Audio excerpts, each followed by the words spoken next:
अस्सलाम वालेकुम everyone, this is फिलहाल फ्रॉम VideoWaliSarkar। और आज की इस वीडियो के अंदर जिस मोबाइल फोन की अनबॉक्सिंग मैं करने वाला हूं इसका नाम है Nokia 7 Plus और ये रिसेंटली पाकिस्तान के अंदर लॉन्च हुआ है।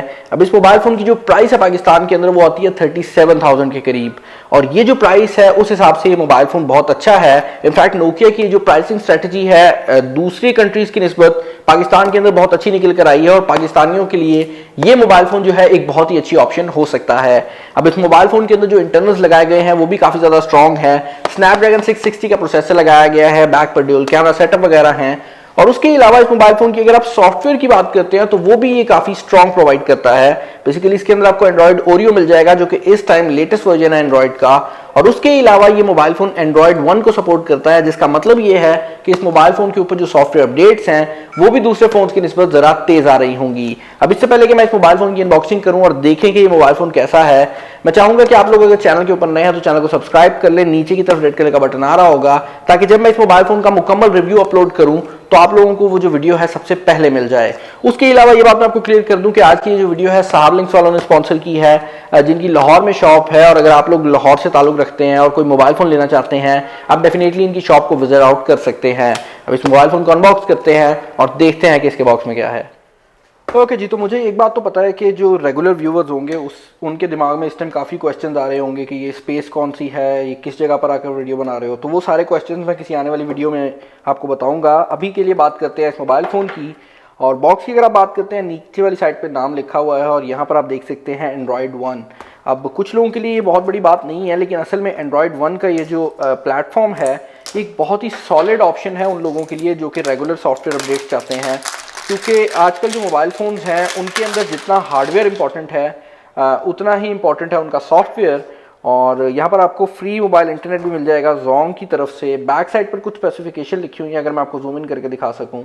क्वालकॉम स्नैपड्रैगन 660 का प्रोसेसर है और यही प्रोसेसर है जिसके बारे में मैं बात कर रहा था कि इस मोबाइल फ़ोन के अंदर इंटरनल्स बहुत स्ट्रॉन्ग लगे हुए हैं। उसके अलावा 6 इंच की स्क्रीन है जो कि 18:9 एस्पेक्ट रेशो वाली है और फुल HD+ रेजोल्यूशन के साथ है। बैक साइड पर आपको 2 कैमरास मिल जाते हैं और इंटरेस्टिंग बात यह है कि दोनों कैमरास ही काफ़ी स्ट्रॉन्ग कैमरास हैं। आपको 12 मेगापिक्सल और 13 मेगापिक्सल के 2 सेंसर्स मिल रहे हैं और इसका फ्रंट कैमरा भी 16 मेगापिक्सल की जो सेल्फीज़ हैं वो आपको प्रोवाइड करेगा, तो फ्रंट कैमरा भी काफ़ी स्ट्रॉन्ग है।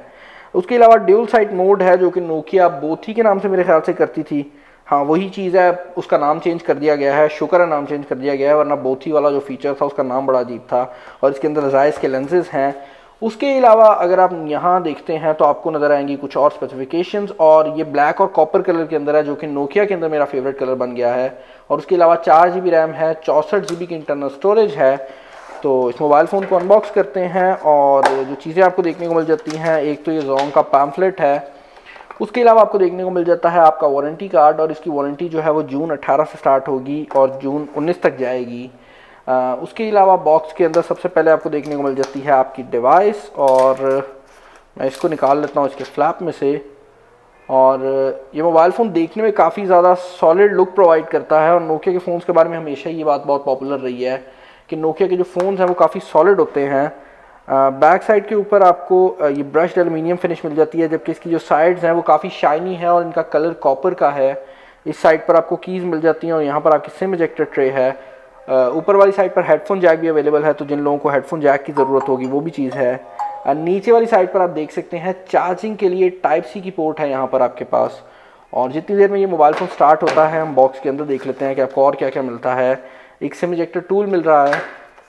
उसके अलावा आपको इसके बॉक्स के अंदर एक सिलिकन केस मिल जाता है जो कि काफ़ी नॉर्मल क्वालिटी का सिलिकन केस है। और मुझे बस एक बात अजीब लगी है, नोकिया पहले मेरे ख्याल से कलर मैच करता था, तो कलर मैचिंग नहीं है लेकिन एटलीस्ट आपको सिलिकन केस मिल रहा है। कुछ डॉक्यूमेंटेशन है और यहाँ पर आपकी मिल जाती हैं एसेसरीज़। अब ये एसेसरीज़ किस टाइप की हैं, ये mobile phone by the way जो प्रोसेसर आता है इसके अंदर वो तो क्विक चार्ज को सपोर्ट करता है, लेकिन देखते हैं कि जो चार्जर इसके साथ नोकिया ने हमें प्रोवाइड किया है वो किस तरह की चार्जिंग प्रोवाइड करता है। और ये डेफिनेटली क्विक चार्ज को सपोर्ट करता है, क्विक चार्ज 3.0 को भी सपोर्ट करता है, तो 12 वोल्ट 1.5 एम्पेयर के ऊपर ये आपको चार्जिंग प्रोवाइड कर देगा। तो ये क्विक चार्ज वाला चार्जर है। टाइप सी की केबल इसके साथ आपको देखने को मिल जाती है और अगर मैं इसको ओपन कर लूँ, सारी चीज़ें वैसे मैंने गिरा दी इस टेबल से, तो ये टाइप सी की केबल है और काफ़ी अच्छी क्वालिटी की केबल है। हैंड फ्री पे अगर आप नज़र डालते हैं तो इसकी जो हैंड फ्री है वो भी नोकिया की टिपिकल डिज़ाइन वाली हैंड फ्री नहीं है, बल्कि यहाँ पर आपको ये मेटल के ईयरबड्स देखने को मिल जाते हैं जो कि देखने में काफ़ी खूबसूरत लुक प्रोवाइड कर रहे हैं।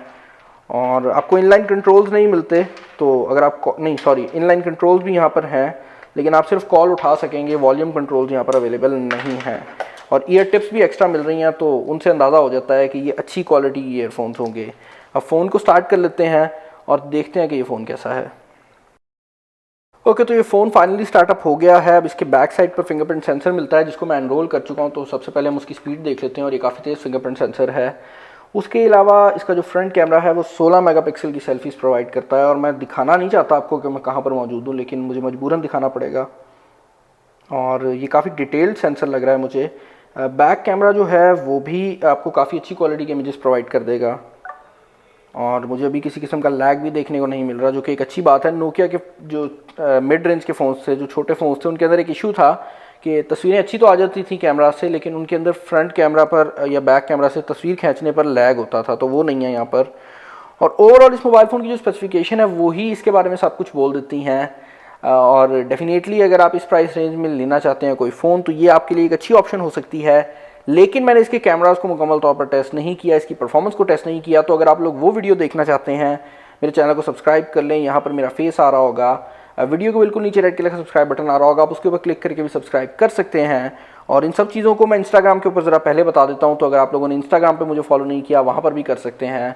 आई होप आपको आज की वीडियो पसंद आई होगी। अगर आप लोगों के कोई सजेशंस वगैरह हुआ करें तो मुझे ज़रूर बताया करें। इस वीडियो में इतना ही, अपना ख्याल रखिएगा, नेक्स्ट वीडियो में मुलाकात होगी। This is Bilal signing off. अल्लाह हाफ़िज़।